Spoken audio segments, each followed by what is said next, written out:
welcome back everybody to Let's Play Metroid Prime. Haha! I got you now, bitch! You can't fool me again. And, yeah.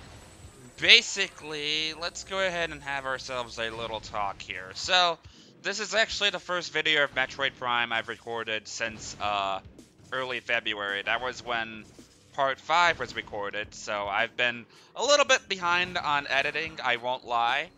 And I won't hesitate to say that, well, a lot of things have come up in life. If you've watched my Sonic 2 playthrough, you might know what's going on exactly. But the TLDR version of it is that I've been a lot more busy with my job, considering that I've moved up and what have you. So it's left a lot less free time for me to go and do things without feeling tired from what I'm already doing by the time I get home, and contemplating whether or not I should probably take a nap, considering that I usually have to go there at least like 3 or 4 o'clock in the morning sometimes. And yeah, that's not always fun. But honestly, outside of that though,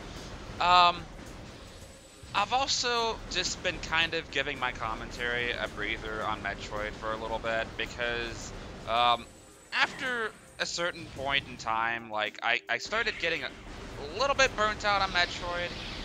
Not to say that, you know, I grew bored of it or anything, but I kind of wanted to give my commentary, like, a good refresh before jumping into it again. Because, like, you know, I kind of want to make this channel a bit more focused on the Metroid games overall. Like, obviously I'm throwing in other little projects here and there, like the Super Mario RPG playthrough and the Sonic 2 playthrough and what have you. But, like, it's always bugged me how you have all these channels that have a Sonic game focus, or a Mega Man focus, or Resident Evil focus, or Tales focus, or Final Fantasy focus. You know, like, obviously there are Let's Play channels, but there's usually, like, a series that, you know, a channel will inevitably stick with as their primary focus. And I know this is technically a co-commentary channel, so I have players like Ernesto, like, helping in and chiming in whenever need be, of course. But, like, I've always kind of wanted to make a Metroid-focused channel, you know? Like, I never really see those for some reason, and I never really understood why, even amidst, like, all of the niche, like, genres, like Tales, for instance, which isn't a super popular series by any stretch of the imagination.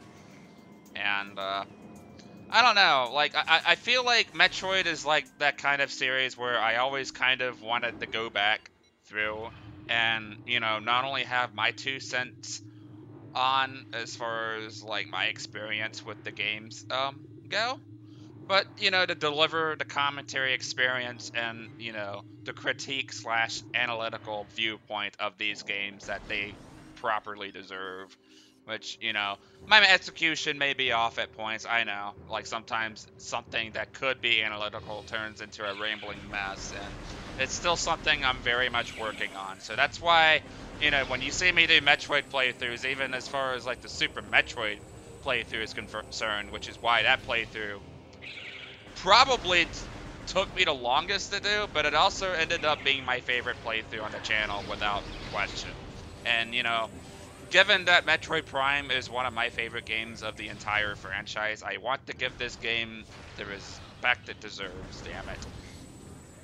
And so I took a step back, you know, kind of took a little bit of time to rethink, like, how I'm going to tackle this series again. Make sure I don't get too burnt out, and make sure these videos come in such a way to where I can reasonably pace myself and the commentary, but also find ways to keep myself from getting burnt out in between videos, because I've done that before where I have recorded way too many videos at a time, and then, like, my commentary will suffer. Like, I remember, it happened pretty recently. Like, I was doing Caro Sewers and Super Mario RPG because I was going on a 5-video recording spree. And I need to consciously tell myself to stop that, because I remember just watching it and I'm like, God damn, I sound like I want to fall asleep every 5 minutes. So we're gonna try to avoid those kind of situations and keep things at a much more reasonable pace without either being too slow or too fast, you know what I'm saying? So yeah, basically I wanted to pick up some expansions along the way that I've missed, and I also got that Burrower logbook entry. I had to go back and rewatch my videos too, just to make sure I remembered what I missed, and you know, that's obviously helped, because I didn't want to go into it and then end up forgetting shit again, and you know, that sort of thing wouldn't end up boding too well, now would it?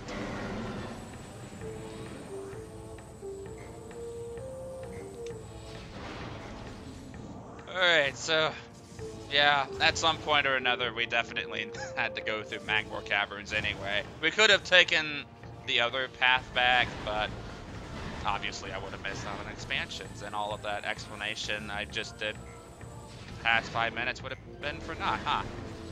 So, the one last thing I want to pick up is an expansion over in the Triclops bit. Now, I don't even know why I missed that, honestly. Like, I remember going back through the footage, and I just, for whatever goddamn reason, like, I just kind of, like, tunnel visioned my way through, and just thought, oh, hey, let's just kind of make it over to the next door without exploring the area proper. And I'm just sitting here to myself, why the fuck did I do that? So yeah, I saw this and just autopiloted my way through. What can I really say? Guilty as charged. So, we're gonna come down here and steer clear of these assholes, obviously. So, the thing we want to look for is an opening. There we go. And this is kind of an extension of the Triclops we had seen in the room prior. It's a good way to kind of test the knowledge, test the waters, so to say, and not let these cute, adorable little beasties get their evil little pincers on poor Samus here. So, just gonna drop a bomb, and apparently they have magnet hands. I love how it just kind of gets sucked into their mouth without much need for hit detection. Always found that kind of goofy for some reason. So, here's the little joker we missed. And it's definitely going to be helpful that we have all these missiles too, because, the boss we're about to fight next is just, it's this game's equivalent of the final boss of Sonic 2, in the sense that, like, it is just absolute repetition that goes on forever, and I'm not 100% looking forward to it at all. I'm also kind of under the conviction that it might also be kind of bugged too, but we'll just have to go and see for ourselves. As I haven't actually played the Prime Trilogy version of this game, at least not much of it anyway.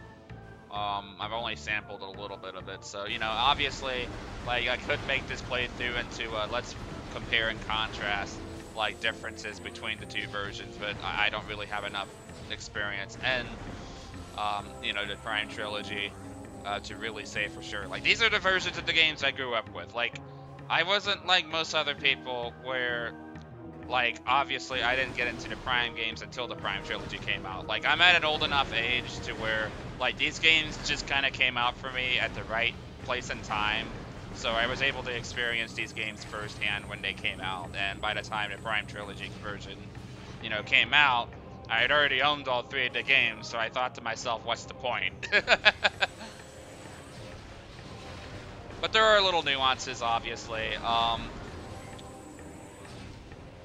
As soon as we get a better grasp on, like, the villain / main antagonist of the game, I'll start going into more details as far as, like, some of the changes are concerned. Because the one thing I do know is that it actually canonically changes, like, the villain's origin story in some kind of way.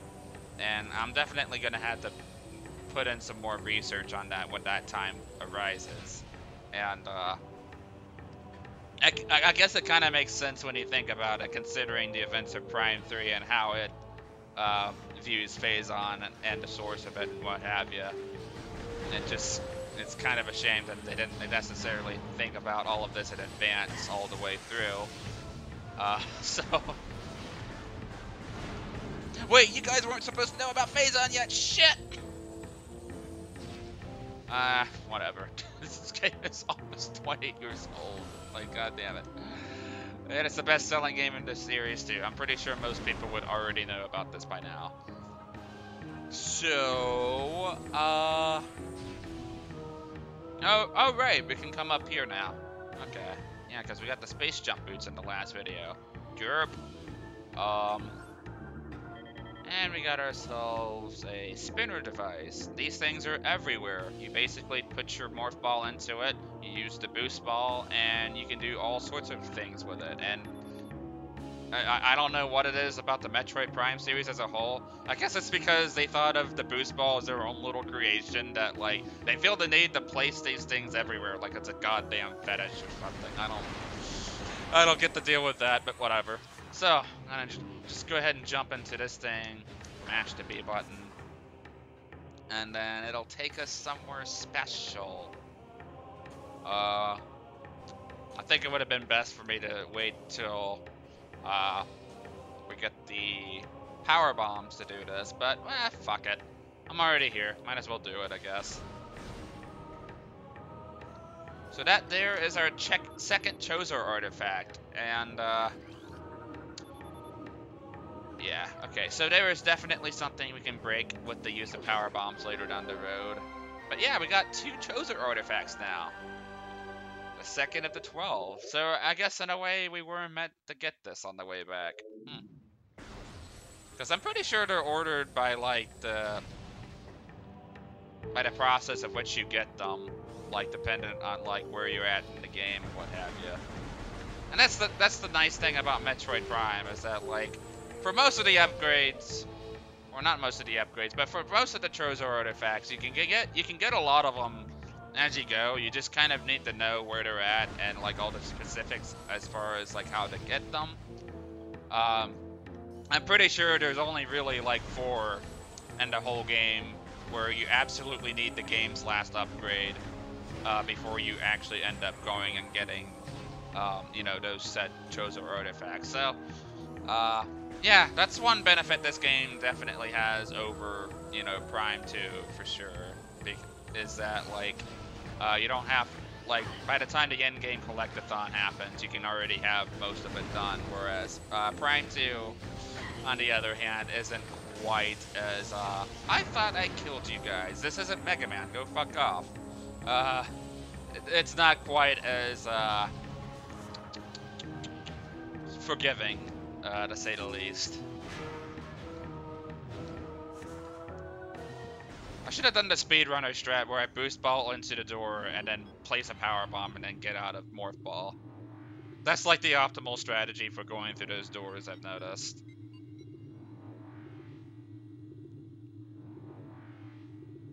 Metroid Prime speedruns are the funkiest shit I've ever seen. I don't think I've ever seen a video game where I've seen players go out of bounds as often as the Metroid Prime speedruns are concerned. Because, like, it's not like Super Metroid where you can do sequence breaks by using upgrades in unintentional ways and what have you. Metroid Prime really isn't built for speedruns, per se. I'll go ahead and knock out the history for it now. So, a lot of Metroid Prime speedrunning is based on you finding ways to go out of bounds and skip areas entirely. You can actually get the final suit in the game, the 4th suit, without so much as getting, you know, the Gravity or the Varia suit first. That's how broken sequence breaking is in this game. And the reason people bitch about the Prime Trilogy version, as far as speedrunning is concerned, is that they made it way more difficult to break out of boundaries in order to get to certain things. And it's not impossible for most of it, but like there are definitely features like scan jumping for instance. Like, there's this point in the early game where you can get the space jump boots by taking the scan visor, locking on to like this distant object, and then having Samus just whoosh onto the cliff where the space jump boots are. And it's kind of hilarious to watch, not gonna lie. And they remove little exploits like that to keep people from secrets breaking the game to their liking. Like, it's mostly scan visor jumping and the reduction of things like clipping through things to skip to certain areas that have been removed. That, well, not removed, but mostly, for the most part, like, have been thrown down a little bit. And it's the reason why you don't see many people go and speed run the Prime games. And honestly, like, I've never really found like the Prime game speedruns all too entertaining to watch. If you had to ask for my honest opinion, we need super missiles for that. Quite frankly, it's just really janky and awkward to watch because you're just sitting there watching a player like slowly and awkwardly trying to get themselves stuck in something so they can jump out of bounds and skip areas, and it's funky. It's kind of got that first time, wow, this is so weird and funky, but it doesn't really have that longevity of looking hype and entertaining as watching like movement and speed Super Metroid is by comparison, you know? So, yeah, I don't really watch a whole lot of like Metroid Prime speedruns, honestly. It's just, it doesn't appeal to me as often or as much. But, okay, this is definitely an enemy that's pretty rare, and you want to get him now. I'm pretty sure he disappears later. He may look insignificant, but that's the beauty of ice. Well, that ice themed enemies in this game for whatever reason. You blink and you miss them.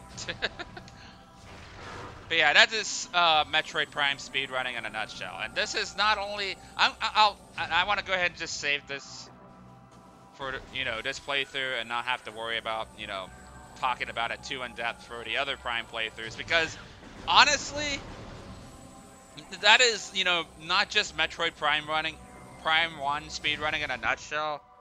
This applies to, you know, the Prime trilogy as a whole. In fact, I would argue that breaking out of bounds is even more broken in Prime 2 than it is in, you know, Prime 1.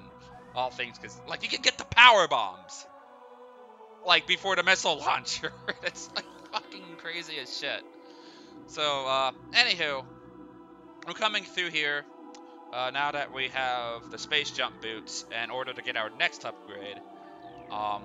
So, in order to solve this puzzle here, we basically want to scan these structures here to see what has aged, poorly. And this guy looks to be our target. So we're gonna jump right into here.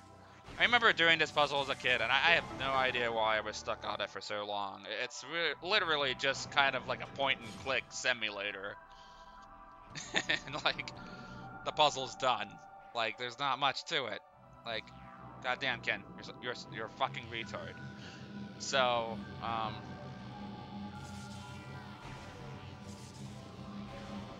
come through here, and the boss should be beyond this room.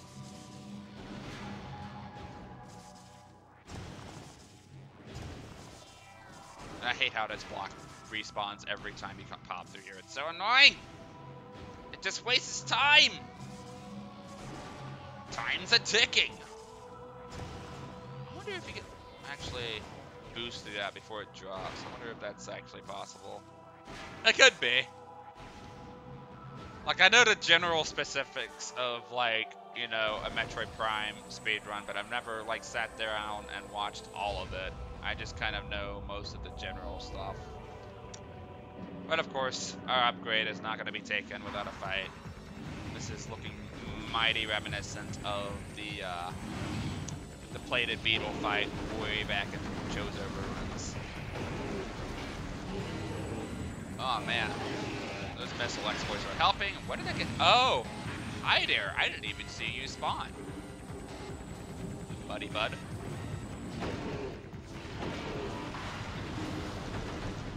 Okay, I actually want to save my missiles. I don't know why I'm burning them. I really need to... Okay, that was what I don't think that was a scan jump, but that was mighty reminiscent of it.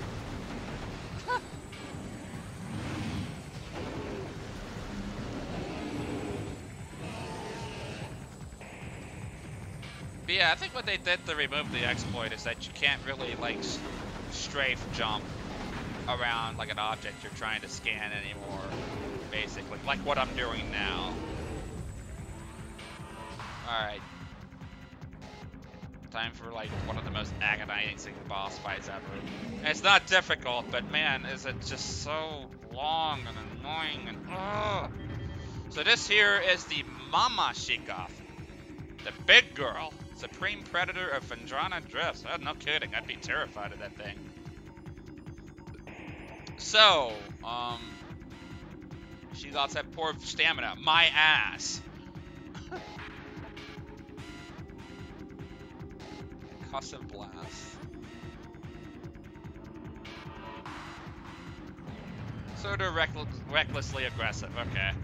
So basically, the way this fight works is that you gotta wait for her to do her thing.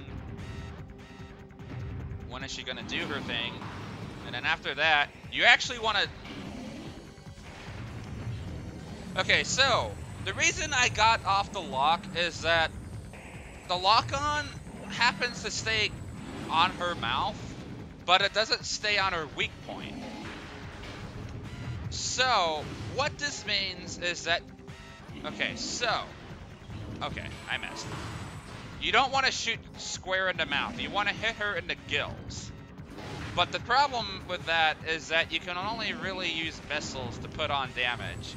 And this is a fight where you don't want to run out of missiles. Yeah, see, beams don't do anything, and I'm not doing my missile exploits like I should. Which definitely makes this a nightmare for most speedrunners or challenge runners, I'd imagine, because then you can't just minimalist your way through the game because of this asshole.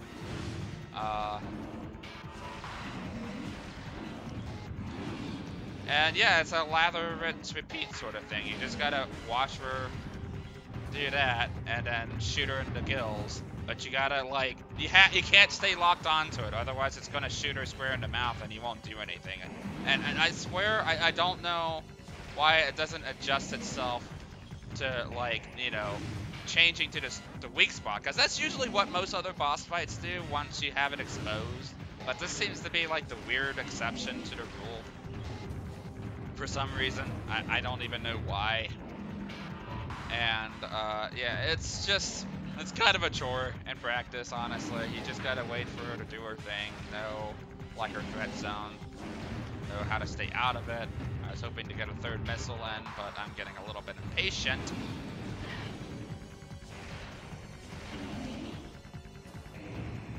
So I think 2 missiles ought to be what we need to be going for. See, like, yeah, you lock onto her, but, like, for some reason it doesn't work. I bet that's probably why I was stuck on this fight so long as a kid. Because, like, I didn't take the time to read through it. And I feel like this is definitely a boss fight that's easy to get stuck on because of how misleading it can be. It's just really weird and janky and ugh.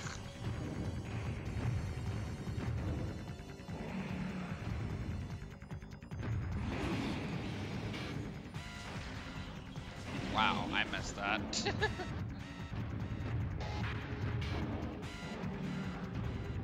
Alright, buddy.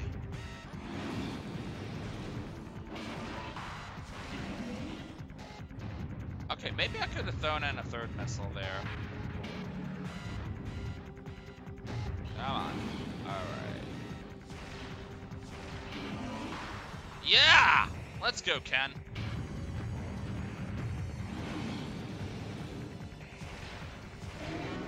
Yeah! Ugh!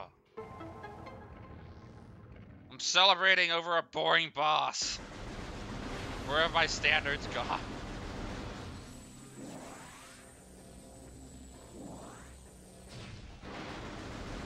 Alright, I'm just gonna go ahead and rummage these crates here for missiles, because I know we can't refill our missiles over at the save point, so might as well do it here and now. At least they, you know, found a way to kind of like, you know, keep you preoccupied on missile fill-ups. But I really think what they should have done to make sure you don't run out of missiles during the boss fight is that, like, they should have had like some baby she-goths come in and like annoy you.